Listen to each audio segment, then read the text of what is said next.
ចិនទទួលឲ្យអាមេរិកលុបចោលពន្ធគយឯកតោភាគីក្រោយសេចក្តីសម្រេចរបស់តុលាការកំពូលអាមេរិកនៅថ្ងៃច័ន្ទទី23ខែកុម្ភៈចិនបានទទូចឲ្យសហរដ្ឋអាមេរិកលុបចោលពន្ធគយឯកតោភាគីរបស់ប្រធានាធិបតីអាមេរិកលោកដូណាល់ត្រាំវិញបន្ទាប់ពីតុលាការកំពូលអាមេរិកបានច្រានចោលចំណាត់ការពន្ធពាណិជ្ជកម្មកន្លងមករបស់លោកនេះបើយោងតាមការចេញផ្សាយរបស់ទីភ្នាក់ងារសារព័ត៌មាន AFP កាលពីថ្ងៃសុក្រសប្តាហ៍មុនតុលាការកំពូលបានសម្រេចក្នុងសម្លេង6ទល់នឹង3ថាលោកត្រាំពុំមានសិទ្ធិអំណាចដើម្បីដំឡើងពន្ធនៅក្រោមច្បាប់ឆ្នាំ1997ដែលលោកបានប្រើប្រាស់ជាមូលដ្ឋានដើម្បីដំឡើងពន្ធលើប្រទេសនានានៅជុំវិញពិភពលោកនោះទេលោកត្រាំបានបញ្ចេញប្រតិកម្មខឹងសម្បាជាខ្លាំងដោយដំបូងលោកបានដំឡើងពន្ធគយសកលថ្មី 10% លើទំនិញនាំចូលទាំងអស់ក្រោមមធ្យោបាយផ្លូវច្បាប់មួយផ្សេងទៀតហើយកាលពីថ្ងៃសៅរ៍លោកបានដំឡើងវាដល់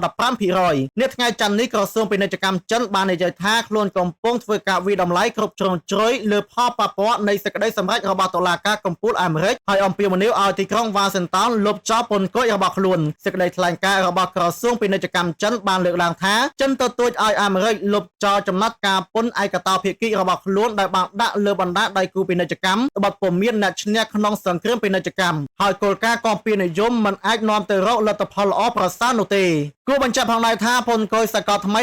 15% នឹងត្រូវចូលជាធរមាននៅថ្ងៃអង្គារសប្តាហ៍នេះហើយត្រូវបានរំពឹងថានឹងមានរយៈពេល150ថ្ងៃដែលមានការលើកលែងលើផលិតផលមួយចំនួនប្រធានតំណាងពាណិជ្ជកម្មអាមេរិកបាននិយាយថាកិច្ចប្រជុំដែលក្រុងធ្វើឡើងនៅខែមេសារវាងលោកត្រាំនិងប្រធានាធិបតីចិនលោកស៊ីជីនពីងគឺមិនមែនជាការតតាំងអំពីរឿងពាណិជ្ជកម្មនោះឡើយហើយលោកបានបន្ថែមថាកិច្ចព្រមព្រៀងពាណិជ្ជកម្មជាមួយចិននិងសហភាពអ៊ីរ៉ង់និងបណ្ដាដៃគូផ្សេងទៀតនៅតែរក្សាដដែលបើទោះបីមានការសម្រេចពីតុលាការកំពូលអាមេរិកក៏ដោយ